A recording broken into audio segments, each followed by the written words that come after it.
Hello and welcome to Lost Love Chronicles. Dear listeners, before we get started, drop a quick hi in the comments and let us know where you're tuning in from. Also, if you have any suggestions for us to make the channel better, please let us know. Now let's start with the story. My name is Ethan Morgan, 33 years old. I live in Austin, Texas, in a small apartment on the 7th floor of an old building where the smell of roasted coffee from the shop down the street wafts through my window every morning. I'm an education consultant, a job that sounds fancy, but is really just about helping schools optimize their curricula and find ways to balance tight budgets with the grand dreams of students. It's not a glamorous job, but it makes me feel like I'm doing something kind, something right. Perhaps that's why I refuse to step into the empire my father and brother run. Morgan Global, a name that sounds so cold, even though it used to be Walters Dynamics, my grandfather Adrian Walters' company. I'm not the type to dwell on the past, but if I don't tell you about it, you won't understand why my heart always feels like it's being squeezed by something nameless. Austin, this city of oak-lined streets and lively music nights, was once the place where I grew up in the loving arms of my mother and the stern guidance of my grandfather. But now, it's just a mirror reflecting the cracks in my family. Cracks I've tried to mend so many times, but never could. Let me tell you about my family, about the people who shaped my life, and about the secret that's smoldering, waiting for the day it explodes. Austin in 2025 is no longer the small, artsy town I once knew. It's become a tech hub with gleaming glass buildings and streets perpetually clogged with Teslas. In downtown, the headquarters of Morgan Global, formerly Walters Dynamics, stands tall like a symbol of power. That building with its deep blue glass and the cold etched M logo was once my grandfather Adrian Walters' pride and joy. He built Walters Dynamics from nothing, turning it into a beacon of ethics and sustainability. The company focused on infrastructure and clean energy, from next-generation solar panels to water recycling projects for arid regions. My grandfather always said, making money isn't hard, but making money while keeping your conscience is the real challenge. I remember being a kid when he'd take me and my brother Graham through the company's polished hallways. He'd point at the photos on the walls, projects in Africa, solar plants in Nevada, and tell us about the responsibility of a businessman. You boys must remember, he'd say, his voice deep and solid as stone, money is a tool, not a goal. I, just an 8-year-old kid, would nod eagerly, even if I didn't fully understand. But Graham, my older brother, would just give a faint smile, his eyes already glinting with the ambition I'd only recognize years later. In 2020, everything changed. My grandfather went missing. He was on a hunting trip in Colorado, a place he'd often go to talk to nature, as he used to say. He didn't come back. The police were called, helicopters scoured the mountains, and rescue teams searched every cave. But there was no trace, no body, no clues, just the wool cap he always wore, found by a shallow stream. They concluded he was dead, maybe attacked by a wild animal or fallen into a ravine. I never believed it. Adrian Walters wasn't the kind of man who just vanished. He was a man of discipline, of plans, of carefully calculated steps. At dinner, not long after the search had been called off, I remember saying it aloud. We don't know he's dead, I told them, pushing my untouched food around my plate. Graham sighed. Ethan, come on. You saw the report. They found his hat. I looked at my father, hoping for support. Dad, don't you think it's strange? No blood, no broken branches, no footprints, just a hat. His reply was cold, clipped. Your grandfather is gone, and we have a company to run. End of story. It wasn't the end of the story. Not for me. And because of that, I became the outsider. I'm not the type who fits in at wine-soaked galas or boardroom meetings. I prefer quiet mornings reading in my small apartment or sitting with my mother, listening to her stories about her youth, about how she and my grandfather planted the first oak trees in our family garden with their bare hands. She used to say the roots ran deeper than we knew, that they were meant to anchor us through storms. Maybe that's why I still cling to her words, even now. I studied education at the University of Texas, graduated with honors, but instead of joining Walters Dynamics like my father and brother expected, I chose my own path. My father, Connor Morgan, called it betrayal. You walk away from everything we've built, he said, his voice sharp and low, like a knife sliding between ribs. Do you think this is what your grandfather would want? I remember standing there, diploma in hand, heart pounding. No, Dad. I think Grandpa would have wanted me to follow my own values, just like he followed his. My brother, Graham, was blunter. Always was. You're an idiot, Ethan, he said, shaking his head like I was a disappointing grade. You've got an empire in your hands, and you choose to do the work of dreamers. Maybe I am a dreamer, but I don't blame them. My father and Graham have their reasons for thinking that way. Walters Dynamics, Morgan Global now, is a money-making machine. Ruthless, efficient, expanding. But I started noticing the stains. They were small at first. Dirty projects creeping into the company after my grandfather's disappearance. Shady deals with politicians. Factories failing environmental standards. Money pouring in from sources no one could explain, no one wanted to question. I once argued with my father during a family dinner. I should have known better, but I couldn't stay quiet. He was swirling wine in his glass, smiling proudly. The Alaska project closed last week, he said. Drilling begins in 2 months. We're projecting record numbers next quarter. Dad, I said, setting my fork down, my appetite gone. Grandpa would never have agreed to this. He looked at me slowly, his expression unchanged. Adrian's dead, Ethan. This is my time. There was no shouting, no rage. Just that sentence, so cold it burned. I left the house that night with a suitcase of clothes and a heavy heart. Since then, I've lived on my own, only occasionally visiting my mother, the only person in the family who still ties me to what I once called home. My father, Connor Morgan, whose real name is Carlos Marin, is a man full of contradictions. He came from Colombia, immigrating to the U.S. as a young man with dreams of a better life and a sharp mind. My grandfather Adrian saw something in him when he was just a young engineer working on a small Walters Dynamics project.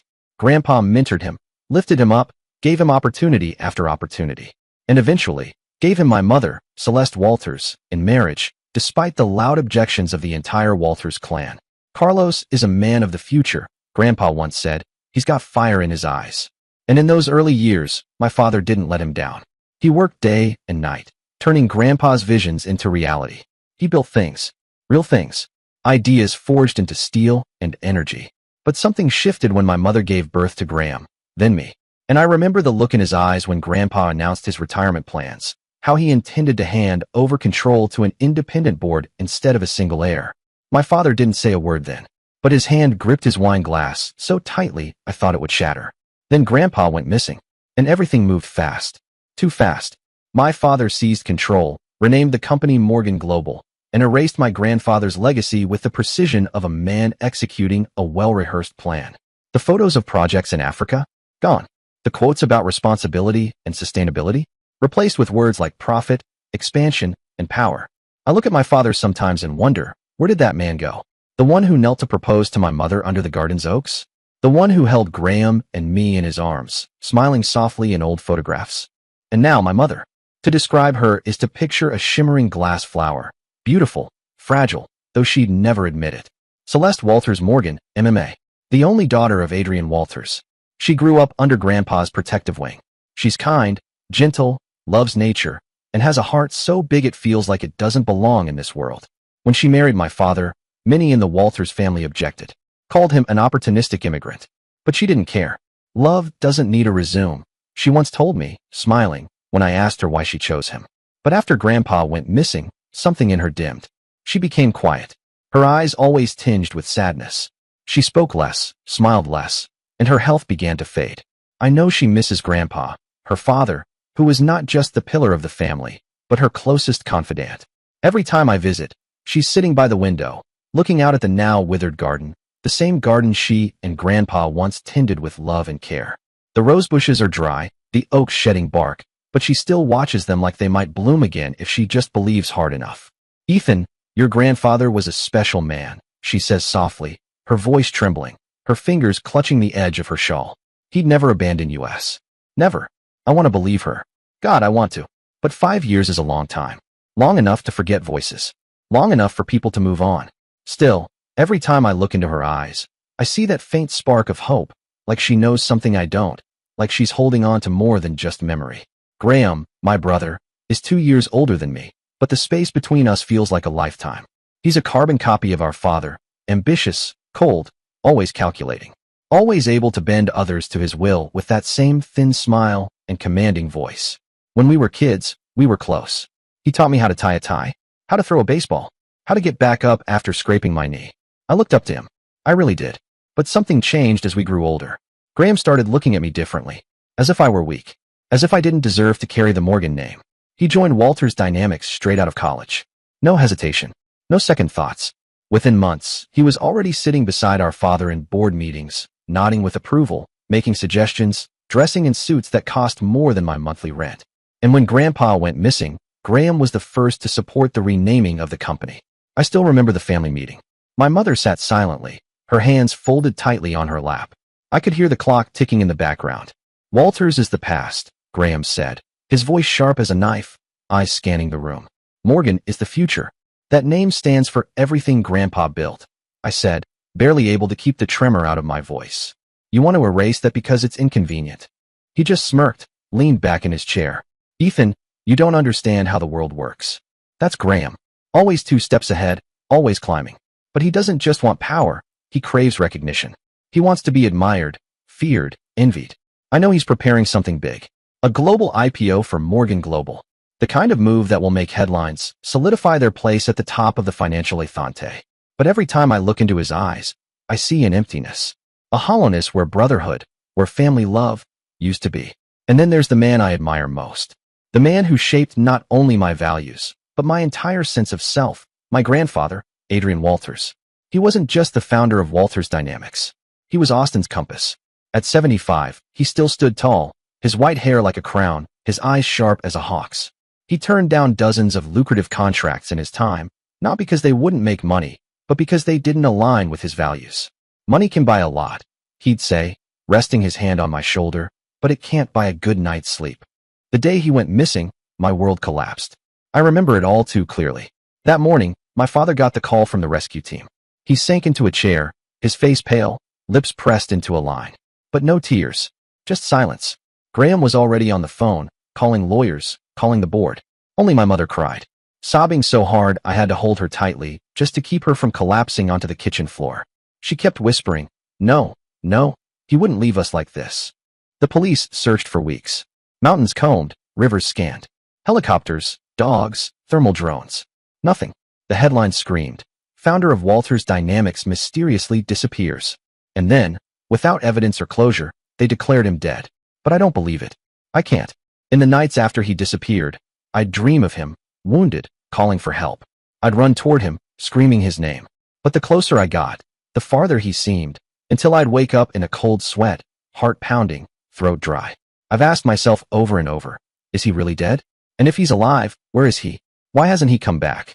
These questions have haunted me for 5 years, whispering in the quiet spaces of my life, refusing to let go. My family, or what remains of it, fell apart the day Grandpa disappeared. My father and Graham seized the opportunity to transform Walters Dynamics into Morgan Global, as if they wanted to erase every trace of him. My mother, Celeste, sank deeper into her grief while I became an outcast, pushed to the sidelines by the very people I loved most. But I couldn't just stand by. I couldn't let everything we had fall into darkness. Not without a fight. In the months following my grandfather's disappearance, it became clear that my father and Graham didn't just want to run the company. They wanted to own it, completely and absolutely. I still remember the first shareholders meeting I attended, just weeks after the rescue team had called off the search. I went there hoping for reassurance, for someone to stand up and say that Walters Dynamics would carry on Grandpa's mission, that the company would hold on to its soul. Instead, I walked into a carefully staged performance. My father stood at the podium, dressed in a sleek black suit, his voice deep and commanding. He looked like a statesman, a general addressing troops, not a grieving son-in-law. Walters Dynamics has entered a new era, he declared, his voice echoing through the sleek, glass-paneled room. His gaze swept over the crowd of shareholders like a king surveying his kingdom. We will expand. We will go global. And to do that, we need a new name, Morgan Global. The room erupted in applause. I sat in the back row, clenching my fists so tightly that my nails dug into my palms. All I could hear was the ringing in my ears, a sound that blocked out the cheers and camera flashes and executive nods. And there was Graham, standing beside my father, wearing a smug smile. His posture radiated triumph, as if this was the moment he had been waiting for his entire life. The coronation.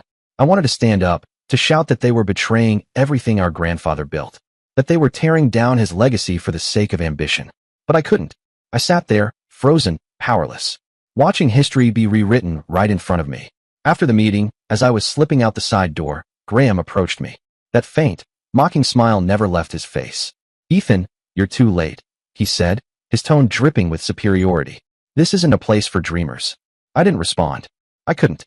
I just turned and walked away, carrying a fire in my chest that I didn't yet know what to do with. On the drive home, my thoughts circled back to Grandpa, his sharp eyes, his warm, steady voice. Money is a tool, not a goal, he used to say. He would never have let this happen. But he wasn't here anymore. And Morgan Global didn't waste time revealing its true face. Just a few months later, the whispers started. Rumors about new projects. Deals that would have made my grandfather sick. A petrochemical plant in Louisiana dumping untreated waste into a river that served thousands. A logging contract in the Amazon, cutting deep into protected forest. And then, the oil drilling project in Alaska, the one my father had boasted about so proudly at dinner. That night at the sprawling family home in the Austin suburbs still burns in my memory. The table was set like always, white linen, silver flatware, soft lights spilling from the chandelier. My mother sat at the head, quietly stirring her cold soup. Graham sipped his wine, eyes fixed on me, like he was waiting to see how far I'd go. I stared across the table at my father. "Dad," I said, my voice low, steady. "Grandpa would never have agreed to the Alaska project. It goes against everything Walter's Dynamics stood for." He set down his glass with precision and looked at me with eyes like ice. "Adrian's not here anymore. I'm running the company now, and I know how to make money. Make money by destroying the environment? By cozying up to corrupt politicians." I couldn't stop myself. "Do you even know the cost of those deals?" Graham laughed. A dry, humorless sound. "Ethan, you're such an idiot. The world doesn't run on your lofty ideals. Money is king, and we're doing what's necessary to keep this company at the top." And then, slowly, my mother looked up. Her eyes were misty with tears. I stopped talking. My voice had risen, louder than I meant it to. My mother, still seated at the table, her eyes full of sorrow, whispered, "Just let it go." But I couldn't. "Mom, I can't let them destroy Grandpa's legacy. I can't just stand by and watch." My father slammed his hand down on the table so hard the silverware rattled and the glasses clinked against the plates. His voice came down like a hammer. "Enough, Ethan. If you don't want to be part of this family, then get out. I don't need a son who's always living in some moral fantasy." I stood up, my chest tight, my heart feeling like it was being crushed under the weight of everything. His words, his anger, the silence of my brother, the quiet pain in my mother's eyes. She reached for me with a trembling hand, but I shook my head. "I'm sorry, Mom. I can't stay." I left without another word. The door clicked shut behind me, and I walked out into the night, the cold air hitting my face like a slap. I drove back to my apartment, tears streaming down my cheeks. Not because of what my father had said, no, I'd learned to expect that, but because it hit me, all at once, that I had lost everything. My family, my grandfather, and the fragile belief that things would ever be okay again. In the years that followed, I lived like a shadow. I worked. I saw friends. I went through the motions. But there was always this emptiness inside me I couldn't seem to fill, no matter how much I tried. I rarely went home. Only visited my mother now and then. Every time I saw her, she looked smaller, frilier, and every time, I could feel her pain, the quiet ache of a woman who had lost her father and been abandoned by her husband and eldest son in her own home. One time, during one of those quiet visits, she took my hand. Her fingers were cold and trembling. "Ethan," she said, barely louder than a breath, "do you ever think your grandfather might still be alive?" I froze. My spoon hovered over a bowl of soup that had long since gone cold. "Mom, what are you saying?" I asked carefully, trying to read the emotion in her face. She didn't look at me, just stared out at the withered garden. The same garden where she and Grandpa had once planted those oak trees. Her eyes were far away. Adrian was a strong man. He couldn't just vanish like that. "Something's not right, Ethan. I know it." I squeezed her hand, my heart racing. "I think so too, Mom. But I don't know what to do. No one believes me." She turned then, finally meeting my eyes. There was a spark in her gaze I hadn't seen in years. A flicker of the fire she once had. "You're my hope, Ethan. You have to find the truth." Her words stayed with me, lit something in me I thought had gone out. I began to dig through everything I had. Newspaper articles, police reports, notes I'd scribbled and kept since the day Grandpa went missing. Everything pointed to one chilling conclusion. There was no body, no real evidence. Just his wool cap, found too perfectly by a stream, like someone had placed it there, wanting it to be found. It never sat right with me. I began to suspect something. But suspicion alone wasn't enough. I needed proof, and I had no idea where to start. While I drowned in unanswered questions, Morgan Global soared. My father and Graham were all over the headlines, praised as visionaries, saviors of the modern energy market. But I knew better. I started hearing whispers from Grandpa's old colleagues. Some of them had been forced out. Others had resigned quietly, without explanation. When I finally got one of them on the phone, an old engineer named Mason who had once been Grandpa's protege, he kept his voice low. "Ethan, You don't understand, he whispered. This company isn't Adrian's anymore. You need to be careful. Careful? I asked. What are you saying, Mason? But he hung up before he could say anything more. Still, I wasn't afraid. I was angry, but I was alone. Every time I tried to talk to Graham, he just brushed me off, smirked like he always did. One time, one of the few times he agreed to meet, I managed to corner him at a cafe downtown. I sat across from him, the noise of traffic and clinking cups dull in the background. Graham, I said, keeping my voice low, do you know anything about Grandpa? Is there something you're hiding from me? He leaned back, sipped his coffee slowly, and then looked at me with those cold, unreadable eyes. Ethan, you need to grow up. He's dead. It happens. People die, and the world keeps spinning. If you want to live in the past forever, go ahead. But don't drag me and Dad down with you. I left that cafe feeling like I'd been stabbed in the heart. Graham wasn't just my brother. He used to be my best friend. The one who taught me how to ride a bike, how to talk to girls, how to laugh through scraped knees. But now he looked at me like I was a stranger. An obstacle. An embarrassment. An enemy. I tried to shake it off, but the weight of that conversation clung to me like wet clothes. Then, on a quiet October night, everything changed.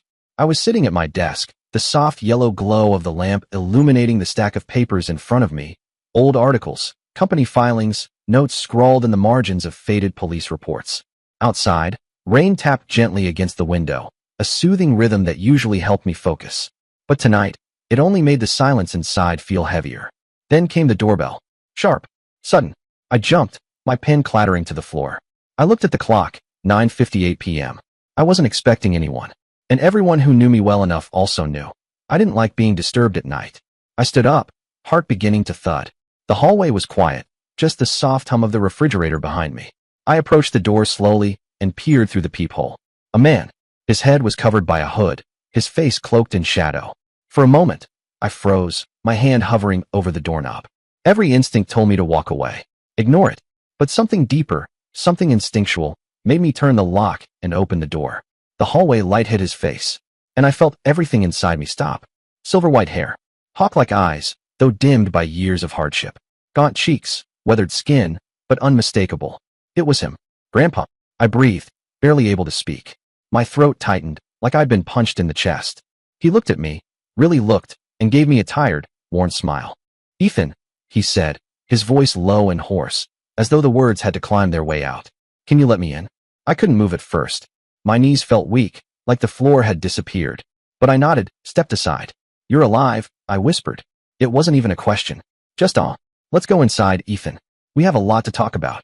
He moved slowly, carefully. I led him into the apartment. He sat down in the old armchair by the window, pulling off his hood. His face was deeply lined, his coat frayed at the edges, but his eyes, those eyes, still burned with that same resolve I remembered. I made him tea, my hands trembling so badly I spilled a little on the table when I set the cup down. Grandpa, where have you been for the past 5 years? I asked, my voice cracking. Everyone said you were dead. I tried to find you. I never gave up. He raised a hand, steady but tired, signaling me to stop. Ethan, I know you never gave up. That's why I'm here tonight. He took a deep breath, his gaze drifting toward the rain-slicked window, as though the story had to travel from somewhere far away. But first, you need to promise me something. I swallowed. Anything. What I'm about to tell you, you can't tell anyone. Not yet. It's not safe. I nodded slowly, even though my heart was racing. I promise, Grandpa. Tell me. He leaned forward, clasping his hands together, his voice barely audible. 5 years ago, that hunting trip in Colorado, it was all orchestrated. Everything. It wasn't just a weekend in the woods like the papers said. I didn't go alone. My eyes widened. Connor, your father, and Graham, they went with me. Said it was for family bonding. Said they wanted to spend time together. I had my doubts, Ethan. I'd seen the changes in Connor long before that. His ambition, his need to control everything. But I didn't think he'd go that far. I felt cold. Numb. He kept going, his words steady, like he'd rehearsed them 1,000 times. They led me to a remote stream. We stopped to rest, or so I thought. But then they pushed me. I didn't see it coming. 1 second I was looking at the water. The next, I was falling. You fell. I echoed, barely able to breathe. I fell hard. I don't know how I survived, but I did.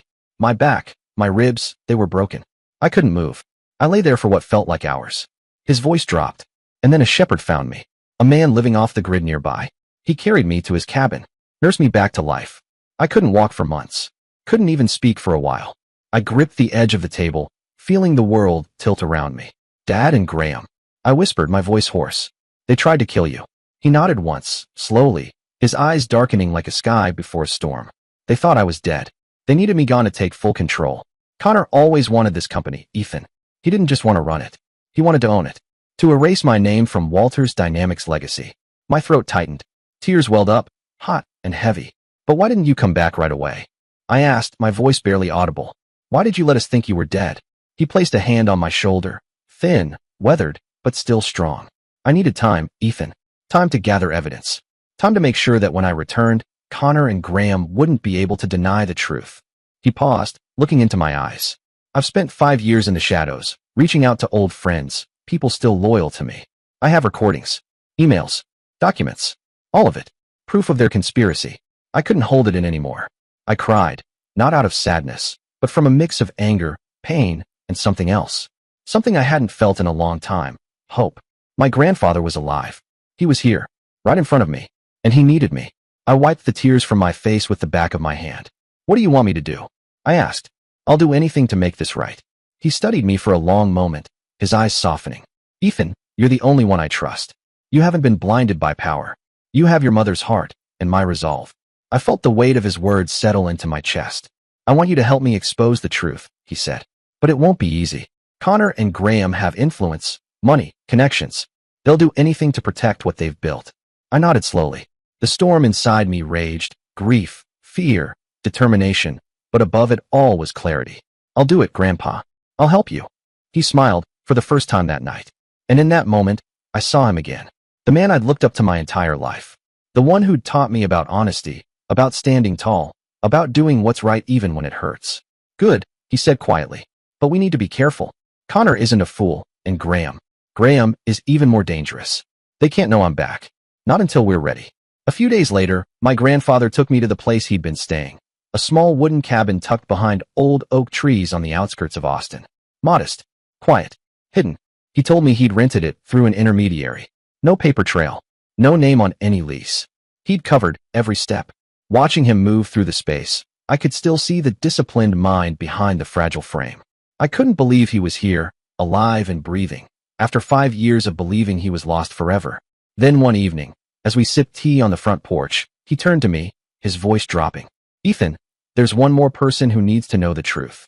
I looked at him, the answer already forming in my mind. Your daughter. He nodded slowly. I froze. But you said not to tell anyone. I did, he said. But Celeste is different. She's my daughter. She deserves to know. And I'm worried about her. I've heard she's not well. She needs something to give her strength to carry on. I didn't answer right away. I stared out at the trees, my stomach twisting. My mother had become so fragile. I wasn't sure if the shock would heal her or break her. But I agreed. That night, I called her. Told her I wanted her to come by my apartment. I said I had something important to share, something good. She sounded hesitant, but she said yes. When she arrived, I greeted her with a soft smile and took her hand. Mom, there's someone I want you to see. Please, just trust me. She didn't speak, just looked at me with those tired, searching eyes and nodded. The drive to the cabin was quiet. She sat with her hands folded tightly in her lap, staring out the window, not asking any questions. When we got there, I led her inside. And there he was.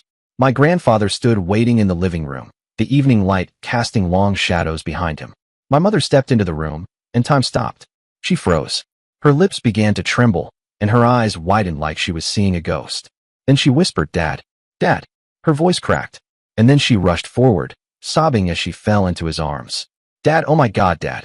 He held her tightly, his own face streaked with tears. Celeste, my daughter. I'm sorry. I'm so sorry for making you wait so long. I stood there, watching them, unable to speak. My throat closed, my vision blurred, and I felt my heart break, with both joy and pain. My mother sobbed like something deep inside her had finally cracked open, like 5 years of grief, confusion, and loneliness had found the release it had been aching for.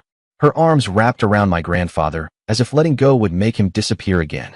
We sat together in the warm, dimly lit cabin while my grandfather told her everything.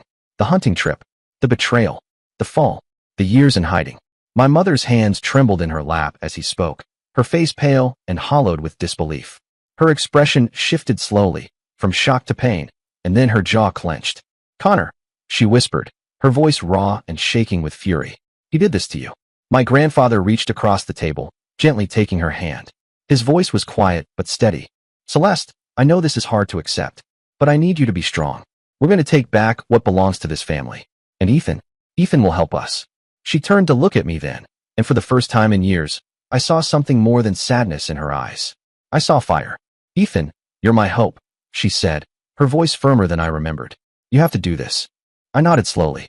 The air in the room felt heavy, like history itself had just shifted. This wasn't just my grandfather's fight anymore. It was mine, my mother's. It was about protecting everything my grandfather had built, everything Graham and my father had tried to erase. In the days that followed, we began to plan, quietly, carefully, always watching our backs. My grandfather showed me everything he'd collected over the past 5 years, stacks of evidence that painted a horrifying picture. Emails between my father and Graham discussing how to siphon company assets. Secret recordings of their conversations about the old man being out of the way. Paper trails leading to shell companies, overseas accounts, even forged signatures. Each document felt like a dagger twisting inside me. I had grown up admiring my father. I'd watched him solve complex problems, command boardrooms, make impossible decisions with calm precision. I thought he was brilliant. But now, all I saw was a man who had betrayed everything he once claimed to stand for. A man who tried to kill the one person who believed in him. A man I could no longer call a father. My grandfather reached out to a legal team he trusted, men and women who had stood by him when Walters Dynamics was still a symbol of ethical business. They helped verify his identity, ensuring no one could deny who he was when he returned. They also began preparing the lawsuits for attempted murder, for fraud, for corporate sabotage. Meanwhile, I continued to meet with my mother once a week, always in secret. I checked on her, made sure she was eating, sleeping, regaining her strength. She started to look better. The shadows under her eyes lightened. Her shoulders weren't as heavy. Her voice gained clarity again. One afternoon, she cupped my face in her hands and smiled through tears. "Ethan, I've never felt so alive," she whispered. "Your grandfather is back, and I believe you'll do the right thing." I held on to her words like armor. But beneath that hope, a gnawing fear grew inside me. My father and Graham weren't just ruthless, they were strategic, calculated, powerful. They had resources, lawyers, spies. Even if we had the truth, we were still outnumbered. If we made one wrong move, we'd lose everything. My grandfather, my mother, maybe even my life. One rainy evening, as we sat at the old cabin table going through legal drafts and asset logs, my grandfather paused. He stared at a file for a long moment, then looked up at me with a serious, quiet intensity. "Ethan," he said, "I've rewritten my will." I blinked. "Your will?" "I've revoked all previous authorizations. All the assets. The company shares. Control of Walters Dynamics. I'm leaving them to you." I sat back, stunned. "Grandpa, I'm not sure I can." "You can't." He cut in, firm but not unkind. "You're the only one I trust. You've stayed true, Ethan. You're the only one who didn't give in to greed. You have your mother's heart and my resolve. That company was built on integrity. I need someone who still remembers what that means." I didn't speak. I couldn't. The responsibility of it all crashed down on me like a wave. But when I looked into his eyes, those sharp, unrelenting eyes, I knew I couldn't say no. Because this wasn't just about the company anymore. This was about justice, about truth, about healing what had been shattered. That night, when I stepped out of the cabin, the rain had stopped. The trees dripped quietly around me, and the sky above was wide and full of stars. I stood on the porch and breathed in the cool air. For the first time in years, I felt something new. Strength. Purpose. My grandfather had returned, and he had chosen me. I was no longer the outcast of the family. I was the one who would stand up, face my father and Graham, and bring the truth to light. I had to be. No one else could. But I knew the real battle was still ahead, and it wouldn't be easy. 2 weeks later, I found a white envelope resting on the doormat of my apartment. The moment I picked it up, something felt off. The paper was thick and expensive, the words Morgan Global embossed on the front in silver. Inside was an invitation written in neat, gold-inked calligraphy. "You are cordially invited, Ethan Morgan, to attend the family reunion celebrating the 5th anniversary of the successful transition from Walters Dynamics to Morgan Global. Time, 7 p.m. November 15th. Location, Morgan Global Headquarters, Austin, Texas." I stood there for a long time, staring at it. A family reunion. I could almost laugh. Since when did my father or Graham care about reunions, let alone inviting me? 4 or 5 years, I'd been treated like a ghost, a stain they wished would disappear. Why now? I picked up my phone and called the only person I trusted with my confusion. "Mom," I said when she answered, "did you get something from Morgan Global today?" There was a pause. Then her soft, steady voice came through, tinged with something deeper, resolve. I did, she said. An invitation. To a reunion? I asked. Any idea what this is about? I think I do, she said. And Ethan, I'm going. And you should, too. Her voice wasn't frail this time. It was clear, sharp even. This is our chance, she said. Our chance to do what needs to be done. I understood instantly.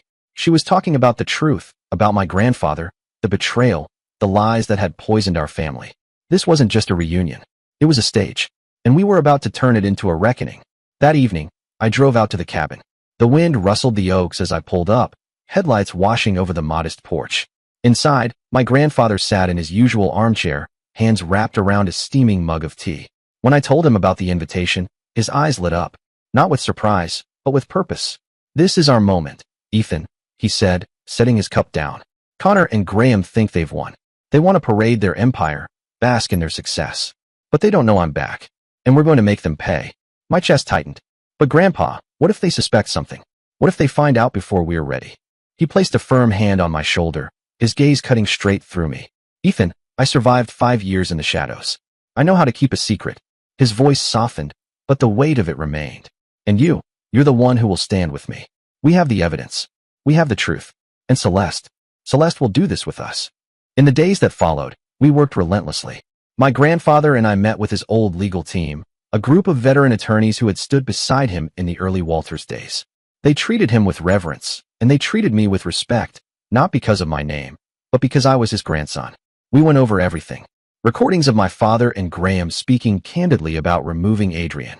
Emails confirming the fraudulent shifting of assets and shares. Detailed maps and transaction records tracking money funneled into shell companies across borders. Each piece was heavier than the last.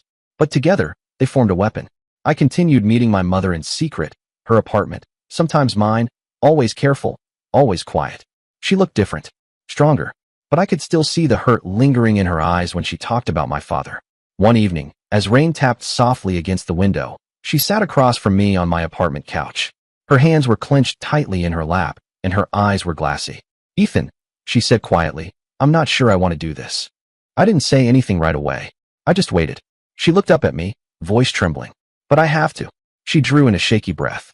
For your grandfather, for you, and for myself. I hugged her, feeling the fragile but fierce determination within her chest rise and fall beneath my arms. For a moment, she trembled, but then her arms tightened around me with surprising strength. Mom, I whispered, I'll be with you. Grandpa will be, too. We'll get through this together. She didn't say anything, just nodded against my shoulder. That was enough. On the evening of November 15th, I stood in front of the mirror in my apartment, buttoning the navy blue suit I almost never wore. My tie felt stiff, my collar tight. I stared at my reflection, at the man staring back, and for a second, I didn't recognize him. The soft edges were gone. I looked like someone steeled for war. This was no longer Ethan Morgan, the quiet education consultant who preferred reading on his balcony. This was Ethan Morgan, the man who would walk into the lion's den with the truth as his weapon, and finally hold accountable the men who had stolen so much. My heart pounded as I drove to Morgan Global's headquarters. The glass building glowed under the floodlights like a cathedral of ambition. The giant silver M logo blazed from the top floor, arrogant and unchallenged, like a crown on a thief's head. Inside, the main hall was draped in luxury, long white silk-covered tables, glinting crystal, golden centerpieces. A live jazz band played softly while shareholders, media figures, and political guests moved through the room like they were celebrating royalty. The air was heavy with indulgence, smugness, and the scent of expensive perfume. As I stepped in, all eyes didn't exactly turn, but many darted my way. I could hear murmurs, see the sideways glances.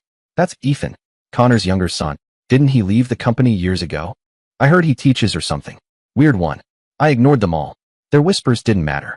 Not tonight. I scanned the crowd until I found her, my mother, standing alone near a marble pillar, her long emerald green dress glowing under the soft chandelier lights. She looked radiant and resolute.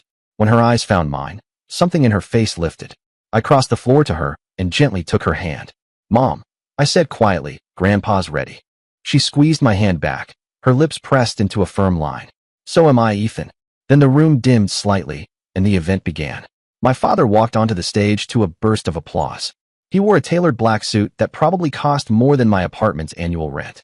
His posture, his voice, Every inch of him was sculpted for authority. Ladies and gentlemen, he began, his voice echoing from hidden speakers. Today marks a significant milestone. He paused to let the moment build. 5 years ago, we transitioned from Walters Dynamics to Morgan Global. And today, we stand here, not just as a company, but as a conglomerate, a leader in the modern global economy. This is the achievement of the Morgan family, of me, of my son Graham, and of all of you. The room erupted again. Wine glasses clinked. Cameras flashed. My jaw tensed. The Morgan family, he said, as if my mother and I were invisible. As if my grandfather never existed. Graham took the stage next, his voice as polished as his shoes. Morgan Global is about to enter a new era, he said with a practiced grin. We're preparing for a global IPO, taking our name to the world's stock markets. This is the moment to solidify our place, not just in America, but across the globe. Applause thundered again. I looked at my mother. She stood frozen, her face pale but composed, her wine glass gripped tightly in her hand. Her eyes shimmered, but not from pride. I leaned over and whispered, "It's time." She gave the slightest nod. I turned and slipped away, weaving through the crowd toward the hallway. My legs felt like they carried the weight of 5 years. Backstage, in a quiet corridor behind the banquet room, my grandfather stood in silence. He wore a silver-gray suit. His white hair was neatly combed, and he leaned gently on a cane. Though age had touched him, it had not dimmed him. The light hit his features, and, for a moment, I could almost see him the way I had as a boy. Adrian Walters, strong, wise, unshakable. "Are you ready, Ethan?" he asked, his eyes piercing and full of fire. I swallowed the tightness in my throat. "I'm ready, Grandpa." We stepped into the hall. The moment we entered, a ripple passed through the crowd like a dropped glass in a silent room. Conversations faltered. Heads turned. Whispers rose like a gust of wind. No, it can't be. Is that Adrian Walters? Didn't he die? What the hell is going on?" I walked slightly ahead, clearing a path. People parted as we moved through the banquet hall. And my grandfather, he didn't rush. Each step he took was deliberate, calm, unshaken. Like every stride declared, "I'm alive. I'm back. And I'm taking back what was mine." When we reached the center of the room, everything slowed, like time itself paused to catch its breath. My father and Graham were still at the podium, their expressions twisted in disbelief. The smugness that had painted their faces moments ago cracked like porcelain under a hammer. Graham's jaw tensed, his eyes burning into mine. My father's wine glass trembled slightly in his hand, the stem betraying the storm inside him. I stepped forward, my throat dry, my heart pounding so loud it nearly drowned out the jazz band's fading notes. But my voice rang out, surprisingly steady despite the tremor of emotion I couldn't hide. "Ladies and gentlemen," I said, my eyes sweeping over the crowd of shareholders, media, and family, "I'd like to introduce someone we all thought was gone forever." I took a breath, glanced back at my grandfather. Mr. Adrian Walters, the founder of Walters Dynamics. The room went deathly still. A gasp rolled through the crowd like wind before a storm. Some people stood up in shock, mouths agape. Others clutched their drinks as if trying to anchor themselves to the moment. I heard someone whisper, "It can't be." But it was. My grandfather stepped forward, slow and deliberate, leaning on his cane but still upright, proud, unshaken. He reached the podium and turned toward the audience, his presence commanding, his gaze unwavering. "I am Adrian Walters," he said, his voice firm, resonant, almost regal. "And I am not dead." A fresh wave of silence swept the room. You could hear the breath catch in people's throats. 5 years ago, I was betrayed by the people I trusted most. Connor Morgan and Graham Morgan staged an accident to effeminate me, to seize this company. Murmurs erupted across the hall, shocked gasps, sharp intakes of breath, people twisting in their chairs to speak to each other. Whispers bloomed like wildfire. I turned toward the podium and looked at my father. He stood frozen, every muscle in his face pulled tight. His eyes darted around the room, searching for control, for something to say. Graham's fists were clenched, his jaw locked, but his voice lashed out first. "What is this charade?" Graham snapped, his voice sharp and forced. "That man cannot be Adrian Walters. He's dead." My grandfather's mouth curled into a cold, controlled smile. He tilted his head toward Graham. "Connor." "Graham," he said, voice edged with steel, "did you think I wouldn't return? Did you think you could erase my name, steal my legacy, and live in peace?" He turned to me and gave the faintest nod. I stepped forward, pulling the small projector from my satchel, my palms slick with sweat. The legal team had prepared everything. A screen lowered behind the podium, and I dimmed the lights with a remote click. The first audio clip played. "He won't survive the fall," my father's voice said, Cold, exact. We'll say it was an accident. The crowd went completely silent. I saw shareholders cover their mouths, others staring at my father with raw disbelief. Graham stood like a statue. Then came the emails, projected across the screen, one after another. Deals with corrupt politicians. Shell company trails. Dates, names, figures. They lit the screen like evidence in a courtroom, undeniable and damning. Finally, I clicked to the asset map. Lines traced from the heart of Morgan Global to offshore accounts, hidden funds, stolen legacy. I didn't need to narrate. The images told the story. My mother stood slowly from her seat. She was crying, but her face held more than sorrow. It held fury. "Connor," she called out, her voice cracking but strong. "What have you done to my father?" She walked to the front, slowly, deliberately. My father took a half step back, color draining from his face. "You tried to kill my father," she said, voice rising. "You betrayed me. Betrayed this family." "Celeste," my father stammered, his voice low, shaky. "You don't understand. This is a misunderstanding." "A misunderstanding," she snapped, tears falling freely now. "My father and I believed in you. We supported you when you had nothing. When you first came to America, we welcomed you." She turned, gesturing to the screen, to the man beside her. "And this is how you repay us? You tried to murder my father. You're a wolf in sheep's clothing. Ungrateful." Graham stepped forward, his voice higher now, rattled. "Everyone, this is a conspiracy. That man is not Adrian Walters. He's an imposter." But my grandfather didn't even blink. Without a word, he pulled out a folder and handed it to the nearest shareholder.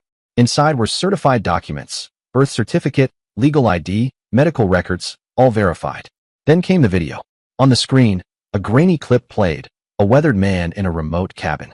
"My name is Hugo Salazar," the man said. 5 years ago, I found Adrian Walters injured in the mountains near my cabin. I kept him safe, helped him heal. And I can tell you, this man is no imposter. He is Adrian Walters." When the video ended, my grandfather stepped forward again, standing tall. "I am Adrian Walters," he said, his voice thundering through the room.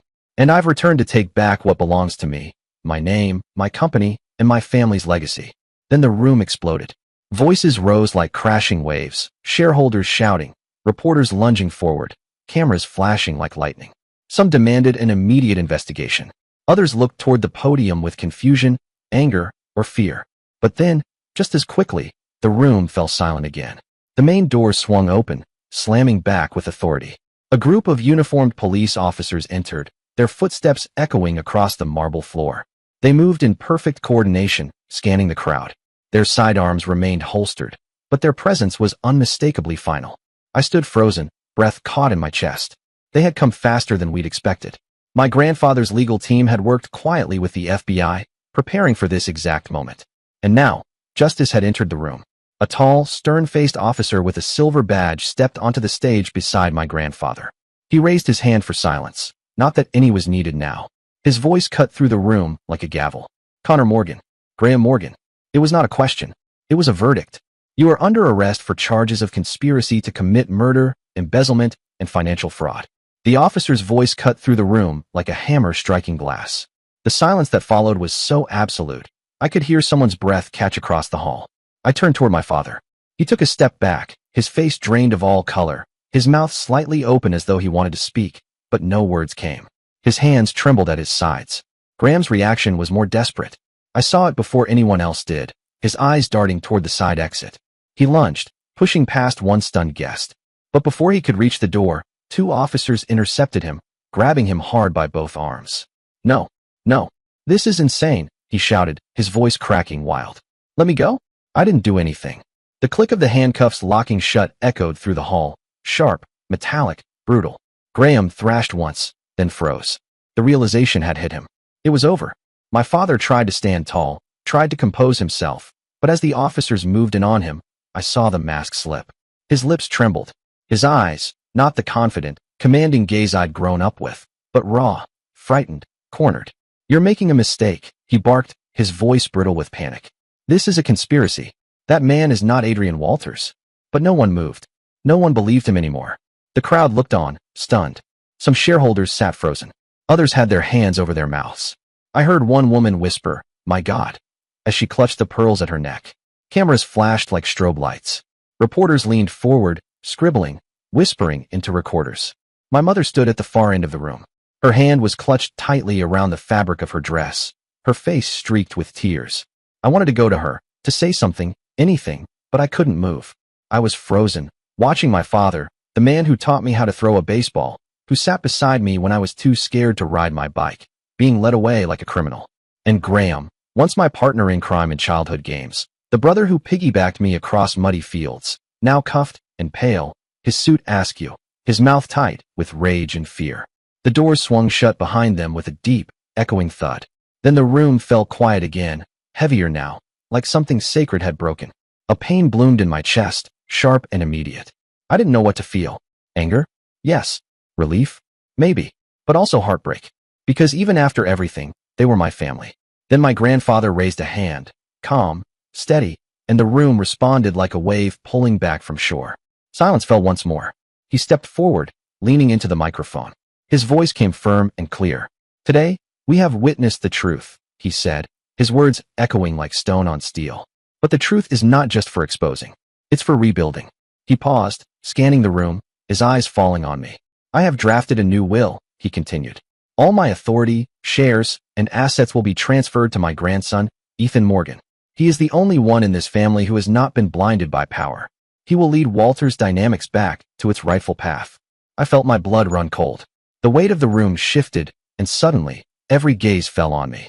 Whispers rippled across the tables. I saw the flicker of uncertainty in some faces, surprise in others. A few looked hopeful. But I wanted to disappear. My chest tightened, as if an invisible hand had reached inside and wrapped around my lungs. Me? I wasn't the man my grandfather just described. I wasn't a titan of industry or a strategic genius. I didn't wear power well. I was just Ethan. I liked morning light, good coffee, and books worn soft by time. I had spent most of my adult life avoiding family gatherings and corporate talk. And now the empire was being handed to me? I turned and saw my mother. Her eyes shimmered, not with tears, but something harder. Belief. She nodded, once steady, as if to say yes. You. Then my grandfather. His gaze met mine, sharp, proud, full of trust. He was asking me to carry his legacy, to fight for what had been nearly lost. I didn't want the power, but I wanted justice. For him, for my mother, for myself.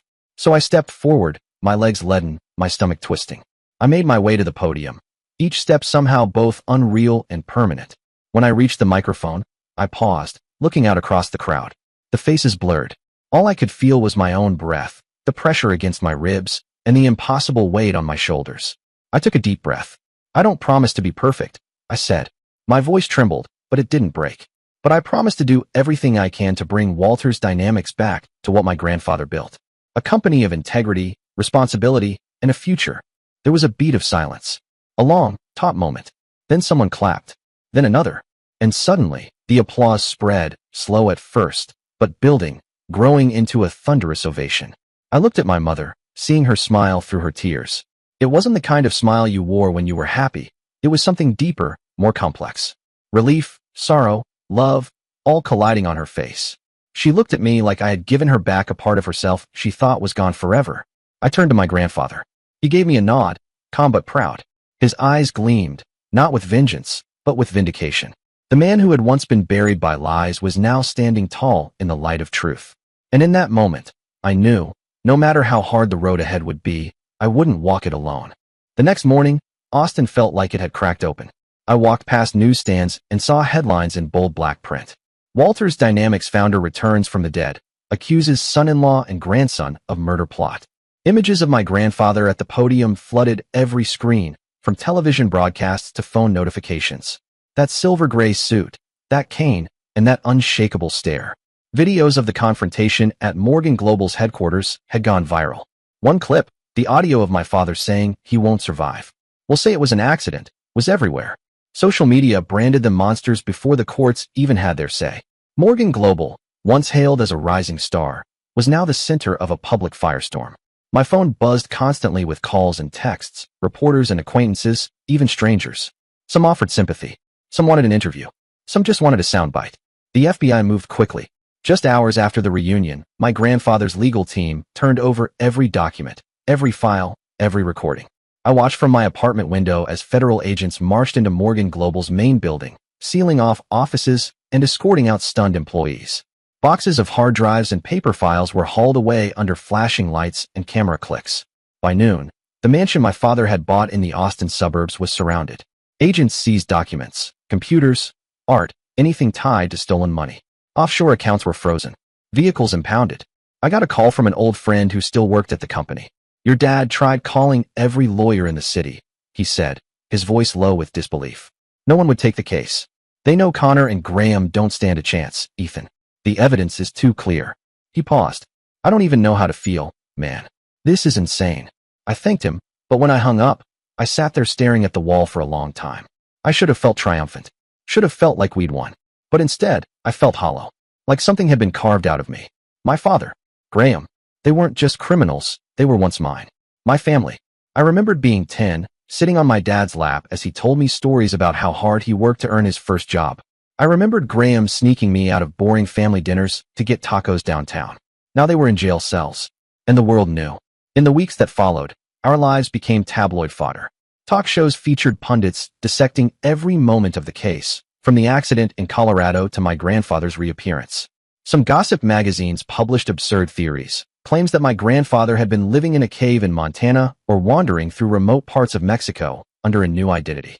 I should have laughed, but my laughter was bitter. The truth was already hard enough. We didn't need their embellishments. The media couldn't get enough of my mother. They camped outside her home, snapping photos through windows, chasing her when she tried to go to the market. I had to hire a private security firm just to give her some peace. She didn't ask for this attention. She never wanted to be in the spotlight. But now she was a symbol, the betrayed wife, the grieving daughter, the silent strength behind it all. My grandfather took the attention differently. He gave a single interview to the Wall Street Journal, calmly telling his story with quiet dignity. "I didn't come back for fame or power," he said. "I came back for justice and for the people I love." When I saw him say those words on live television, I felt something stir in me, a strange mixture of pride and sadness. And maybe hope. Messages began pouring in from former employees of Walters Dynamics. People who'd been forced out or ignored by Graham and my father. They sent emails, letters, voicemails. "Adrian's heir," some of them called me. I didn't know what to say to that. I wasn't ready. Not yet. The trial began 3 months later. It was broadcast everywhere, live feeds, news recaps, expert panels. Every day brought new headlines. Son-in-law betrays Adrian Walters. Graham Morgan faces life in prison. I couldn't bring myself to go. I told myself it was because I had work, that I was needed at the office. But the truth? I couldn't bear it. I couldn't sit in that courtroom and listen to my father try to explain why he did what he did. I couldn't stomach Graham's voice trying to justify 5 years of lies and betrayal. But my mother went. No matter how many times I tried to convince her to stay home, she wouldn't listen. "I need to see it with my own eyes, Ethan," she said, her voice quiet but unshakable. "I need to know justice has been served." When the verdict came, she called me. Her voice trembled, but there was a calm in it I hadn't heard in a long time. "Connor was sentenced to 20 years, she said quietly, "for conspiracy to commit murder and embezzlement." She paused, and I held my breath. "Graham got 15 years. For complicity and financial fraud." I gripped the phone tighter, sinking into a chair as the weight of those words settled into me. "They won't be out anytime soon, Ethan." I didn't know what to say. Part of me wanted to feel relief. Another part wanted to cry. Instead, I asked the only thing I could. "Mom, are you okay?" There was a long silence. I thought maybe the call had dropped. But then she spoke. "I'm okay," she said. "But I need time." "I understand." I replied, my throat tight. I needed time too. And it was true. Their sentencing didn't bring me the satisfaction I thought it might. I wasn't happy, but I wasn't crushed either. Maybe I had lost them a long time ago. On that day, they chose to betray my grandfather. To betray all of us. Still, the pain lingered, like a scar that would never quite fade. With my grandfather's full trust, I took over the company. It no longer felt right to call it Morgan Global. That name had been stained by greed and betrayal. So I made the decision to restore its original name, Walters Dynamics. The day I signed the papers, I stood in the main boardroom, staring at the massive silver M that loomed on the wall. "Take it down," I told the staff, my voice steadier than I felt. "We're bringing Walters Dynamics back." And just like that, the old name returned, but the real work was only beginning. My father and Graham had left behind a tangled mess. Shady contracts, projects that harmed the environment, a workforce that had lost all trust in leadership. It wasn't a company, it was a wreckage. I worked day and night with a team of advisors my grandfather had vouched for. We combed through every department, canceled contracts that didn't align with the company's values. We shut down the Alaska oil drilling operation and redirected those funds into clean energy initiatives. One by one, We unraveled what Morgan Global had become and began to rebuild. I also brought back former employees, men and women my grandfather had once mentored, who had been pushed out by Connor and Graham. Their ideas were sharp, honest, rooted in loyalty to something bigger than just a bottom line. But the hardest part wasn't the strategy or the policies, it was the doubt. The voice in my head every night asking me if I was enough. Most nights, I sat alone in my office, staring up at the wall where a framed photo of my grandfather hung. Adrian Walters, standing in front of the company's original building, smiling like he knew exactly what the future would hold. "Grandpa," I'd whisper, "am I doing this right?" Once, lost in one of those nights, I didn't hear the door open. My mother walked in quietly, her presence gentle but grounding. She came up behind me and placed a hand on my shoulder. "You don't have to be perfect, Ethan," she said softly. "You just have to be honest. Like your grandfather." Her words reached into the space where my fear lived and eased it, if only a little. That was the moment I stopped trying to be someone else. I began to lead not as the man I thought the world expected, but as the man I knew I could be, with honesty, with integrity, with purpose. One day, during a board meeting, I brought up something close to my heart, an idea I'd been carrying for a while. "I want to create a nonprofit," I said. "A foundation named after my mother, the Celeste Foundation. It'll support women who've been hurt and deceived in marriage. Counseling, legal support, financial aid, education, real help." The room went quiet. One of the older board members shifted in his seat. "Ethan," he said cautiously, "we've just survived a scandal. Is this really the time to launch a charitable fund?" I looked straight at him. My voice didn't waver.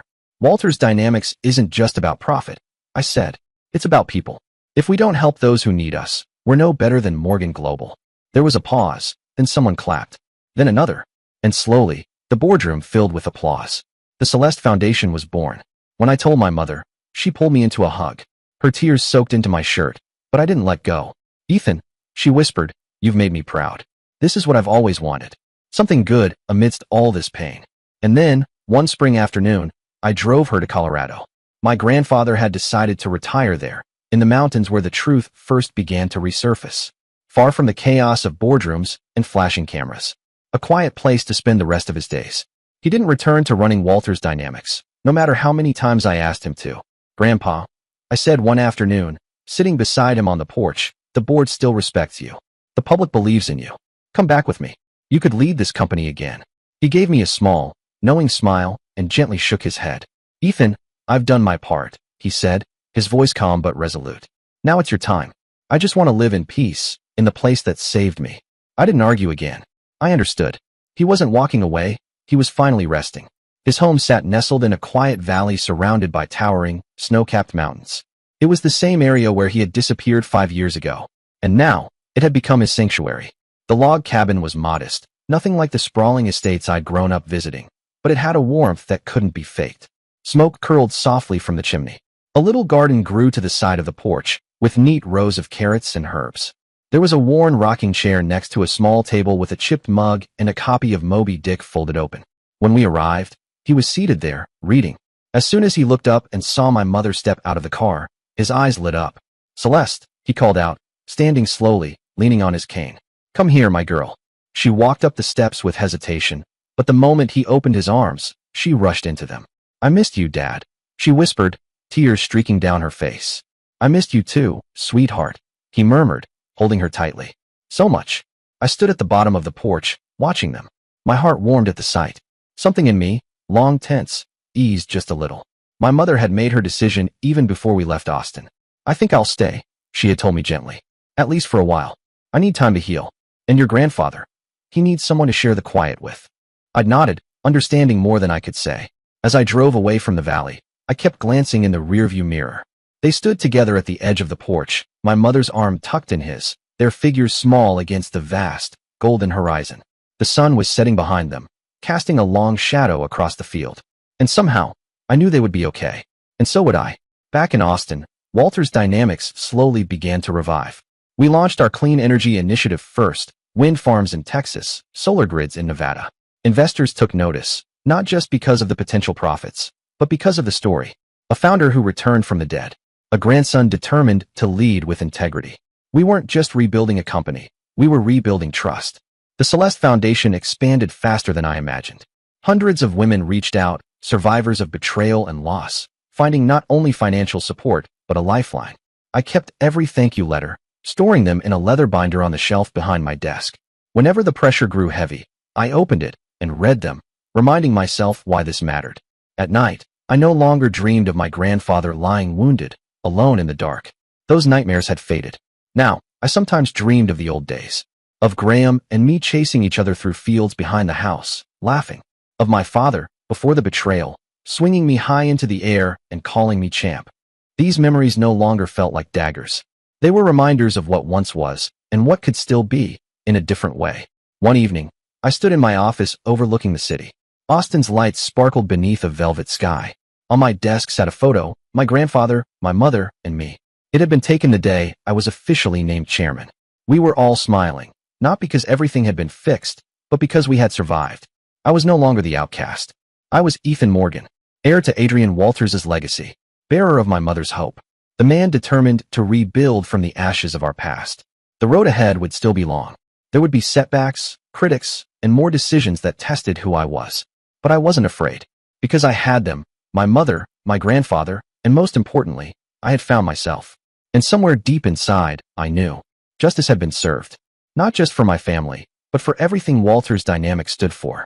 Dear listeners, please share your thoughts in the comments section below and don't forget to like, share, and subscribe.